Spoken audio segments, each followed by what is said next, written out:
उसका बाप अब तक मंत्री पद पे बैठा हुआ है केंद्र सरकार के अंदर। दाढ़ी वाले बाबा, हमारे मोनी बाबा, चुनावी रैलियों में व्यस्त है। स्मृति ईरानी उनकी हंसी उड़ा रही है, उनके ऊपर टिप्पणियां कर रही है। चुनाव से फुर्सत मिल चुकी है भारतीय जनता पार्टी के लोगों को। कुंभकर्ण की नींद से सरकार उठ चुकी है ना, और कुंभकर्ण की नींद से अमित शाह भी उठ चुके। नहीं सहेगा ये भारत, नहीं सहेगा ये भारत की जनता। इनके बाप की इनामी राशि है क्या? इनके बाप की दी हुई इनाम की राशि थी क्या? मोदी सरकार ने ये इनाम की राशि दी थी?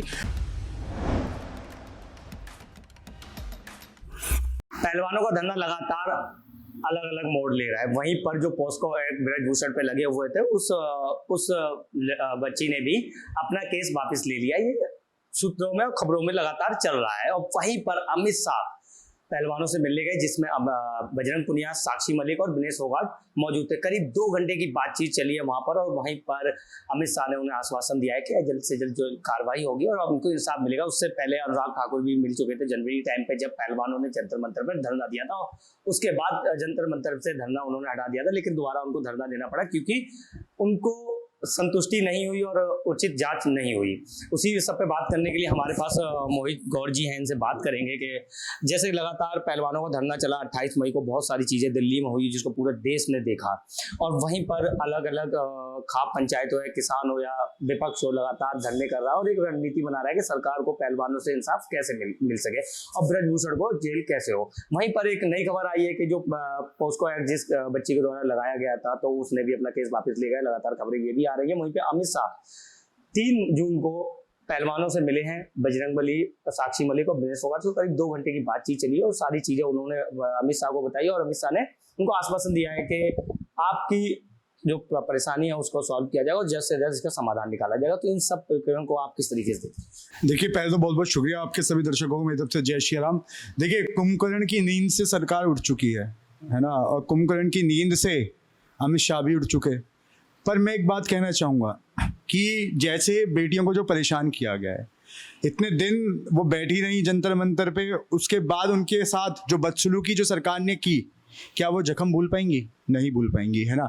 जो सरकार ने उनके साथ अत्याचार किया और साथ साथ सरकार के नुमाइंदे और सरकार के सांसद और सरकार के दिए हुए पद पे बैठे हुए ब्रजभूषण सिंह ने जो उनके साथ जो यौन शोषण का जो मुकदमा जो उनके ऊपर हुआ है, जो किया है उन्होंने, क्या वो भूल पाएंगी क्या बच्चियां? आप बताने की कोशिश करिए मुझे। नहीं ना। दूसरी बात मैं बोलना चाहूँगा कि देखिए, अब चुनाव से फुर्सत मिल चुकी है मोदी सरकार को, अब चुनाव से फुर्सत मिल चुकी है भारतीय जनता पार्टी के लोगों को, तो सुध-बुध लेने आ रहे हैं।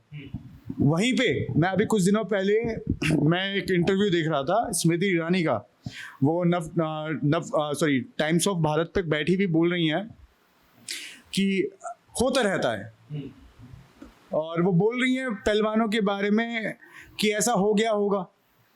तो मैं बोलना चाहता हूँ स्मृति ईरानी को, जब आप पे अपना मंत्रालय नहीं समझ रहा है तो आप किस बात की महिला मंत्री हैं कि आपके राज्य में? सोचिए, देखिए, वो पहलवान बेटियां जो हैं, जिन्होंने भारत का नाम विश्व पटल पर रोशन किया, जिन्होंने भारत को गोल्ड मेडल ला के दिया, जिन्होंने भारत का मान और सम्मान बढ़ाया, उनको न्याय पाने के लिए इतना समय लग चुका। उनको न्याय की मांग करते करते इतना टाइम हो गया, न्याय नहीं दे पाए, और अब आके अमित शाह जी उनके सुध-बुध ले रहे हैं। तो उनके नहीं, सुनिए, एक तरफ उन्हीं की मंत्री स्मृति ईरानी उनकी हंसी उड़ा रही है, उनके ऊपर टिप्पणियां कर रही है। दूसरी तरफ भारतीय जनता पार्टी की पूरी जो टूल किट है, महिलाओं को बदनाम करने की कोशिश कर रही है। देखिए, ये देश जो है भारत माता के नाम से पहचाना जाता है। ये देश के अंदर माँ दुर्गा को सबसे ज्यादा पूजा जाता है। माँ दुर्गा के देश के अंदर, भारत माता के देश के अंदर बहन बेटियों का ऐसा अपमान नहीं सहेगा हिंदुस्तान, नहीं सहेगा ये भारत, नहीं सहेगा ये भारत की जनता। मैं दूसरी बात बोलना चाहूंगा, बीजेपी भी कहाँ सह रही है? महिला सम्मान की बात करती है और हमेशा बेटी बचाओ बेटी पढ़ाओ के नारे देती है। आप बताइए, कितने समय से वो धरने स्थल पे बैठी हुई थी? ये तक कह दिया गया कि इनामी राशि वापस कर दो। क्या इनके बाप की इनामी राशि है? क्या इनके बाप की दी हुई इनाम की राशि थी? क्या मोदी सरकार ने इनाम की राशि दी थी? दूसरी तरफ ये जो हंसी जो उड़ा रहे थे, देखिए, इतना शर्मनाक काम तो रावण ने भी नहीं किया जितना शर्मनाक काम ब्रजभूषण सिंह ने किया। उसका बचाव उसका बचाव पूरी की पूरी भारतीय जनता पार्टी कर रही थी, उसके साथ साथ आईटी की जो टूल किट थी इनकी, वो सब उसका समर्थन कर रही थी। शर्म आनी चाहिए ऐसे पार्टी के लोगों को, और शर्म आनी चाहिए ऐसे लोगों को। दूसरी तरफ आप इनसे उम्मीद करते हैं न्याय की, आप इनसे उम्मीद कर रहे हैं न्याय की। जो बाबा रामदेव, जो कुलदीप सिंह सेंगर जैसे आरोपी, जो आपका इतने बड़े बड़े आरोपियों का पैर और नतमस्तक होने वाली पार्टी के जो लोग हैं, जो मेंबर हैं, उनसे आप न्याय की उम्मीद कर सकते हैं? नहीं कर सकते ना साहब। एक बार जनवरी में जब पहलवान बैठे थे तो अनुराग ठाकुर आए थे और उन्होंने आश्वासन दिया था पहलवानों को कि हाँ जल्द से जल्द जांच होगी और दोषियों को सजा मिलेगी। वहीं पर पहलवानों को दोबारा धरना देने की नौबत आ गई, लेकिन उनको इंसाफ नहीं मिला, उनको सेटिस्फेक्शन नहीं मिला। उसके बाद अब अमित शाह जी आए हैं, उन्होंने आश्वासन दिया है पहलवानों को। सर आप एक बात बताइए कि अनुराग ठाकुर जनवरी में आए थे, पहलवान आए थे, चले गए थे, फिर दोबारा आने की जरूरत क्यों पड़ी? पीटी उषा के नेतृत्व में एक टीम बनाई गई जांच के लिए। आप मुझे बताइए कि वो 3 महीने के अंदर, जनवरी, फरवरी, मार्च, है ना, के अंदर क्या जांच हुई, क्या प्रकरण हुआ उसके अंदर? आके पीटी उषा पब्लिक डोमेन में बताएं। मैं तो कह रहा हूं पीटी उषा को छोड़िए, आके अनुराग ठाकुर इस चीज को बताएं कि जांच के अंदर हुआ क्या है, मतलब चला क्या जांच के अंदर। पब्लिक जानना चाहती है साहब, पब्लिक को बताइए ना आपकी क्या हुआ है। पहलवान बैठे बैठे, मैं कह रहा हूं कि 40 दिन से ज्यादा वो बैठे रहे। जांच सार्वजनिक थोड़ी कर दी जाएगी, जांच सार्वजनिक नहीं कर दी जाएगी। सुनिए, 40 दिन से ज्यादा का समय हो गया। दिल्ली की तपती दोपहरी के अंदर, दिल्ली की भीषण दोपहरी के अंदर, भीषण बारिश के अंदर, तूफान के अंदर, आंधी के अंदर वो बैठी नहीं अपनी अस्मत के लिए कि अब तो सरकार आएगी, पर क्या करें। दाढ़ी वाले बाबा, हमारे मोनी बाबा, चुनावी रैलियों में व्यस्त है। जब चुनाव के अंदर धोबी पचाड़ खा के गिरे तब भी सुध-बुध नहीं लिया गया उनका। तो अब ढकोसले करने आ रहे हैं, अब उनको सहानुभूति देने के लिए आ रहे हैं। नहीं, पहलवान बेटियां जानती हैं मान और सम्मान की बात है, और वो पहलवान है जिसका आत्मविश्वास उनके लाठी और लठ नहीं कर पाए, ये तानाशाह सरकार नहीं कर पाई, मोदी शाही नहीं कर पाई, तो अब क्या करेंगे? ब्रजभूषण भी तो कह रहे हैं लगातार कि अगर मैं दोषी करार होता हूं तो मैं तुरंत फांसी चढ़ जाऊंगा। ब्रजभूषण तो ये भी कह रहे हैं मैं शिलाजीत खाता हूं क्या?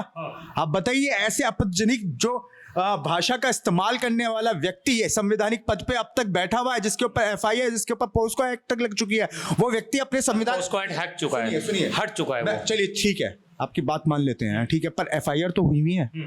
राहुल गांधी जैसा साफ छवि का नेता, उसकी आप रातों रात संसदीय छीन लेते हो सिर्फ खाली भाषण के ऊपर। तो आज जब उसके ऊपर महिला से छेड़छाड़ का जो इसके ऊपर आरोप लगा हुआ है, जिसके ऊपर सेक्सुअल हरेसमेंट का आरोप लगा हुआ है, आप उसके अब तक संसदीय नहीं छीन पाए। अब तक उसके ऊपर जो आपने पद दे रखा है, आप अब तक उसका नहीं छीन पाए। तो आप बताइए, ऐसी हताश सरकार जो सिर्फ बाहुबलियों को संरक्षण देने वाली सरकार से आप उम्मीद क्या कर सकते हैं? वहीं पर ब्रजभूषण के लगातार बयान आ रहे थे, वहीं पर बीजेपी के आला कमान से उनको ऑर्डर आया कि आप कोई बयान नहीं देंगे और अब पहलवानों के मुद्दे पर कोई भी बात नहीं करेंगे। सर मेरे को बताइए कि इस्तीफा देने में क्या दिक्कत है? इस्तीफा क्यों नहीं लिया जा रहा? क्या ब्रजभूषण से ही सरकार चल रही है क्या भारतीय जनता पार्टी के अंदर, भारतीय जनता पार्टी के जो लोग हैं कि सारे के सारे बलात्कार के आरोप में जो लिप्त जो हैं, और जितने भी लोग हैं, मैं तो कह रहा हूं पूरी भारतीय जनता पार्टी के कार्यकर्ता वर्ग से लेके जितने भी मंत्री पद तक के लोग हैं, क्या सारे के सारे क्या महिलाओं का सम्मान नहीं करते हैं, महिलाओं से छेड़छाड़ करते हैं? जनता ने भी तो पसंद करके ब्रजभूषण को भेजा है उस पद पे। अरे साहब सुनिए, ये अब की बात है, आप पहले की बात ना करिए। देखिए, आप सोचिए, अजय कुमार टैनी का लड़का जो किसानों के ऊपर गाड़ी चला दिए देता है, अब तक उसके ऊपर क्या हुआ? अब तक कोई कार्रवाई हुई क्या? उसका बाप अब तक मंत्री पद पे बैठा हुआ है केंद्र सरकार के अंदर, और अब तक अब तक आपका ब्रजभूषण पद पे बैठा हुआ है। आप क्या उम्मीद करेंगे साहब? क्या उम्मीद करेंगे साहब? अमित शाह आए हैं ना, अब अमित शाह आए हैं ना, आप क्या उम्मीद करेंगे? जो सरकारी पद पे बैठे हुए व्यक्ति की आप सजा की उम्मीद कर सकते हैं? जब तक वो पद से हटेगा नहीं, जब तक आप कैसे उसको न्याय दिलवा पाएंगे? मुझे बताइए आप जी। लेकिन अमित शाह जी तो आए हैं ना, अब कुछ होगा। सर अमित शाह क्या भगवान है? अमित शाह है कौन? गृह मंत्री हैं, वो सिर्फ इस देश के गृह मंत्री हैं, है ना। इतने दिन से अमित शाह जी कहाँ व्यस्त थे? इतने दिन से पूरी की पूरी भारतीय जनता पार्टी कहाँ व्यस्त थी?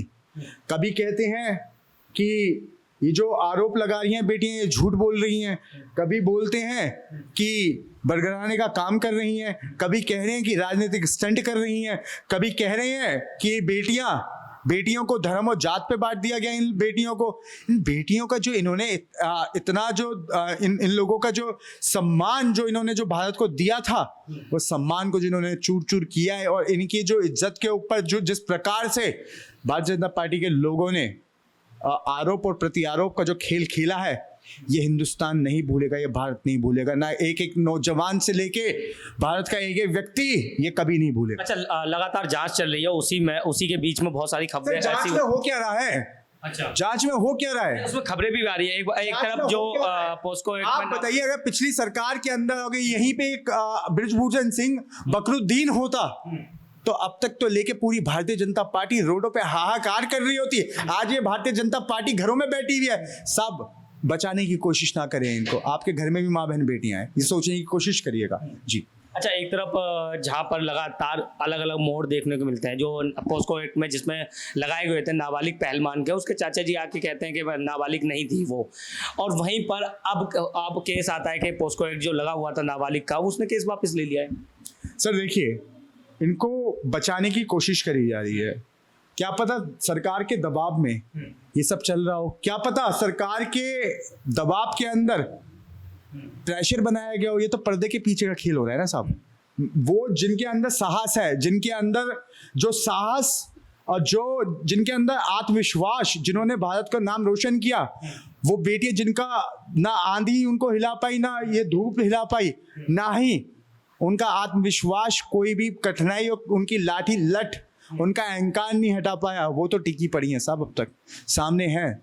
मोदी जी के 10 लाख के सूट से वो आंखों में आंखें डाल के पूछ रही हैं, ए प्रधानमंत्री लाल किले की प्रचिह्न पे खड़े होकर तुम जो महिला सम्मान की बातें करते हो, आज कहाँ है आपका महिला सम्मान? कहाँ है आपका महिला सम्मान? कहाँ? अंतिम क्वेश्चन ये है कि अब क्या होगा, क्योंकि एक तरफ जंतर मंतर जहाँ पे पहलवान बैठे थे हट गए हैं, वहीं पर अमित शाह जी मिलने आए हैं, तो आपके हिसाब से अब आगे क्या होने वाला है? सर मैं साफ साफ कहता हूँ, इसके अंदर बृजभूषण सिंह का इस्तीफा होना चाहिए, उस व्यक्ति को जेल की सलाखों के पीछे होना चाहिए, और हाँ, ये जो कहते ना फांसी पे चढ़ा देना, ये कहने वाली बातें नहीं होनी चाहिए। ऐसा होना चाहिए जिससे आगे भारत के भविष्य में कोई भी व्यक्ति किसी भी महिला के साथ आंख उठा के देखने की भी कोशिश ना करे जी। बहुत बहुत धन्यवाद। तो हमारे साथ थे मोहित गौर जी, जिन्होंने बहुत सारी चीजें बताई।